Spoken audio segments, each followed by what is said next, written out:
Hey guys, I welcome you all to Bhadra IAS Academy. This is the day 10 of Assam Current Affair Compilation जहाँ पे हम लोग discuss कर रहे हैं असम प्रीलिम्स के रिलेटेड जो भी इंपॉर्टेंट असम के रिलेटेड करंट अफेयर्स होंगे वो क्या क्या क्वेश्चंस में आया पूछा जा सकता है, राइट? सो यस, क्वेश्चंस जो क्या पिछले सेशंस में पूछा गया था उसके बेसिस पे लेट्स सी.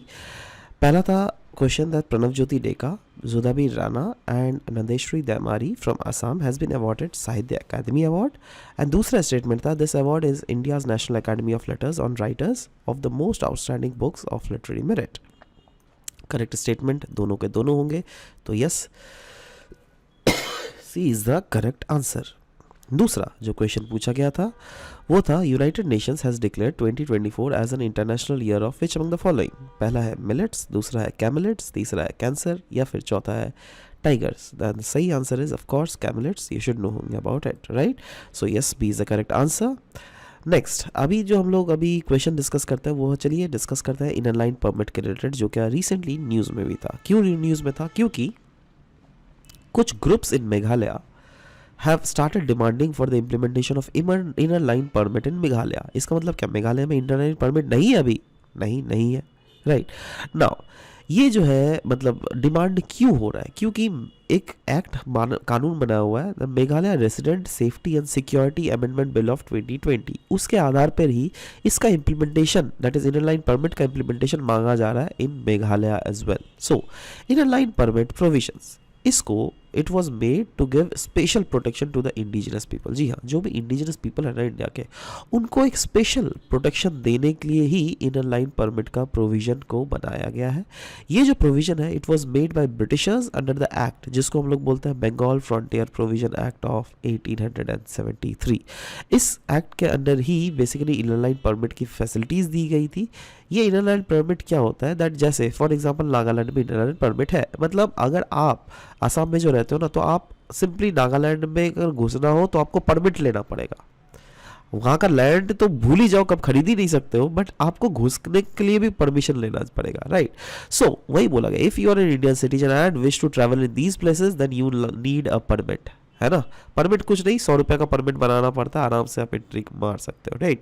नाउ इम्प्लीकेशंस क्या होता है इनर लाइन परमिट के? देखो, इनर लाइन परमिट जो है it can be used only for travel and not for permanent residency in the area. Again and again I am telling you, ठीक है? Outsiders can not by property, मतलब outsiders जो है वो लोग कोई प्रॉपर्टी इस स्टेट में खरीद इससे नहीं सकते. और इंटरकास्ट मैरिजेस जो है they are not possible as residents of outsiders are not permitted. तो इंटरकास्ट मैरिजेस भी पॉसिबल नहीं होता. There is no competition, that is कोई बाहर से फॉरेनर इन्फ्लो नहीं होता. And all though such provisions though are not valid for central government employees and security personnel. मतलब सेंट्रल गवर्नमेंट एम्प्लॉयज़ या फिर सिक्योरिटी पर्सनल्स हो, उनको ये इनर लाइन परमिट चाहिए भी नहीं होता है, वो लोग आराम से घुस भी सकते हैं. नेक्स्ट हम लोग बात करेंगे Assam state school education board ASSEB के बारे में. ये बहुत बड़ा न्यूज़ है क्योंकि रिसेंटली न्यूज़ में था that the Assam state cabinet ने डिसाइड किया था दैट मर्ज कर देंगे ये लोग SEBA board that is board of secondary education और AHSEC that is the Assam higher secondary education council को, और एक नया बॉडी कॉन्स्टिट्यूट किया जाएगा जिसको हम लोग बोलेंगे Assam state school education board that is ASSEB, right? So cabinet ने अप्रूव भी दिया है for streamlining the recruitment procedure of graduate as well as post graduate teachers. कैसे?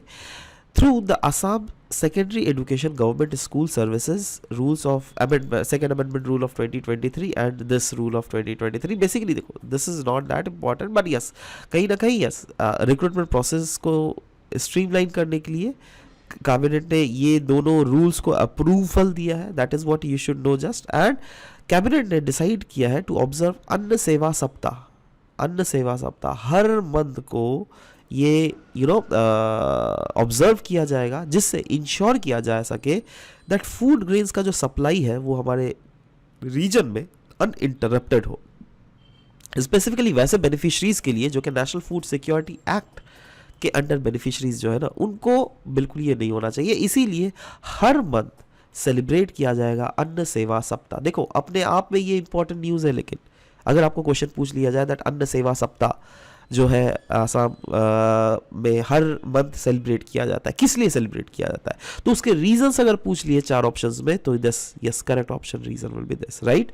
इसी न्यूज़ में एक अलग भी न्यूज़ था जो क्या मैंने इसके साथ ही इंक्लूड किया था।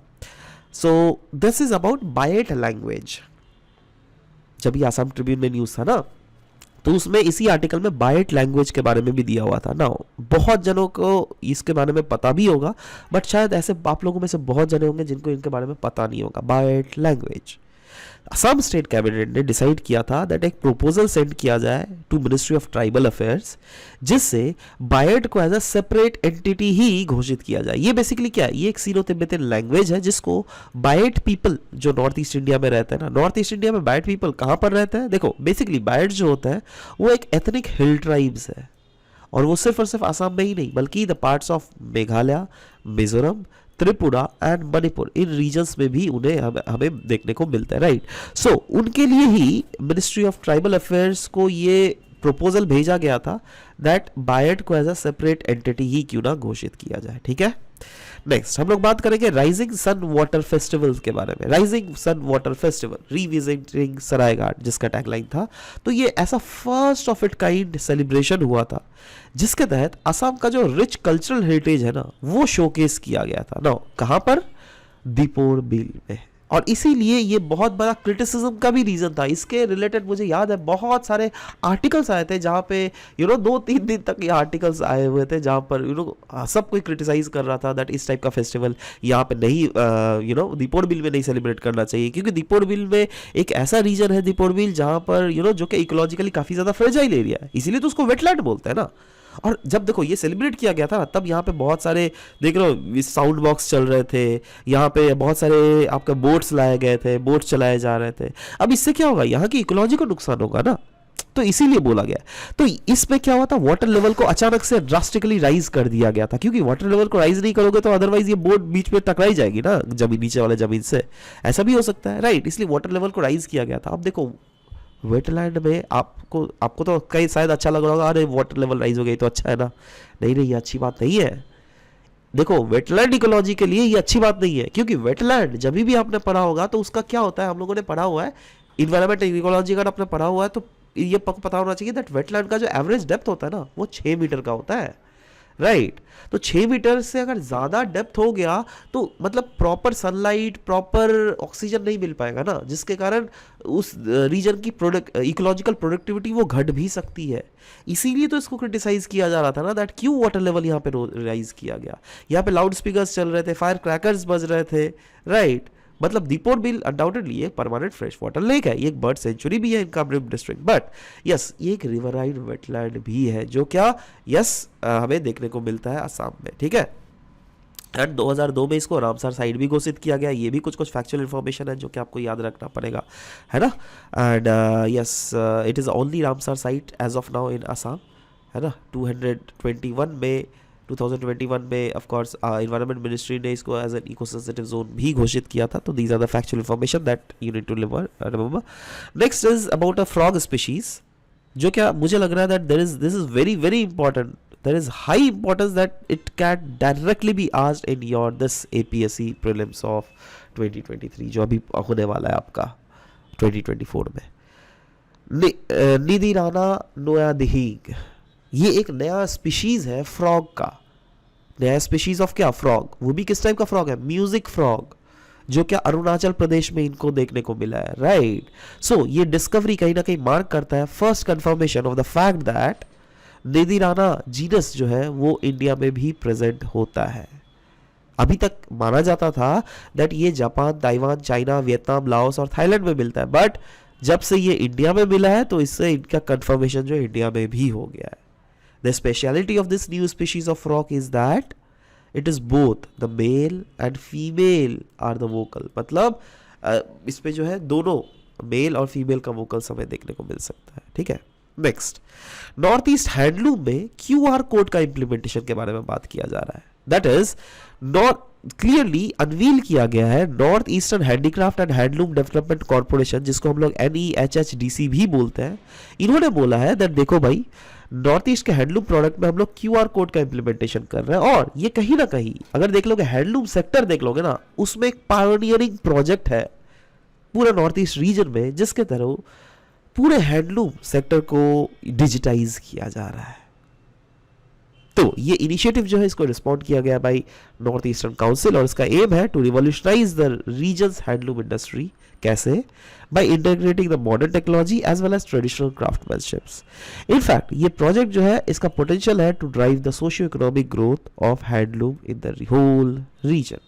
Now, अगर हम लोग बात करें north east handicraft and handloom development corporation के बारे में, तो यस, इसका ऑब्जेक्टिव क्या है? इसका ऑब्जेक्टिव है दैट कैसे प्रमोट किया जा सके traditional crafts in north eastern region, कैसे सपोर्ट किया जा सके financial as well as marketing assistance to handloom sector in the north eastern region, कैसे कनेक्ट किया जा सके क्राफ्टमैनशिप पीपल, वैसे पीपल जो कि अलग अलग क्राफ्ट में जुड़े हुए हैं, उनको कैसे कंज्यूमर के साथ कनेक्ट किया जा सके, है ना, कैसे ऑफर किया जा सके unique cultural experience to the consumer, और कैसे सपोर्ट किया जा सके इंडिविजुअल आर्टिशंस को, बिजनेस एंटरप्रेन्योर्स को, और इम्प्रूव किया जा सके qualities of arts and crafts जिसको प्रोड्यूस किया जाता है, इंक्रीज किया जा सके कैसे productivity of craftsman people. So these are the major objectives of this corporation, जिसको हम लोग बोलते हैं north eastern handicraft and handloom development corporation.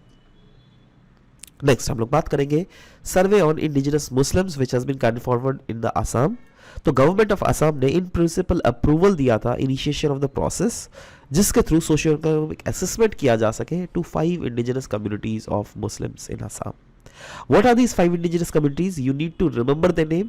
First one is Goria, next is Moria, then is Deshi, Sayed, Jola. These are the communities of Muslims which are also known as indigenous Muslims of Assam.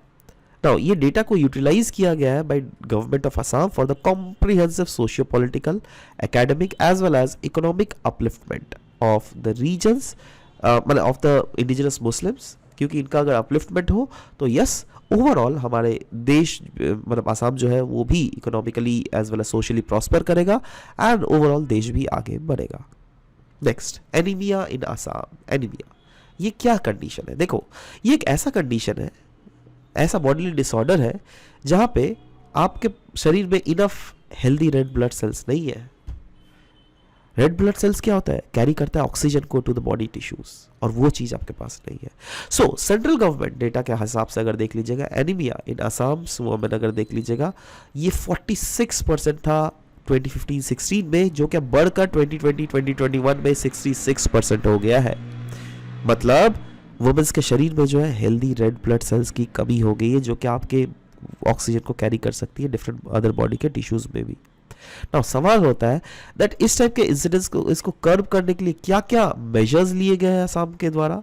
तो Assam government के द्वारा mission Tejaswini basically launch किया गया था। Anaemia मुक्त असम भी था, जो कि ऑफ कोर्स एक सब कंपोनेंट था एनीमिया मुक्त भारत का, राइट, जिसके तहत week iron as well as folic acid supplementations various महिलाओं को दिया जाता था।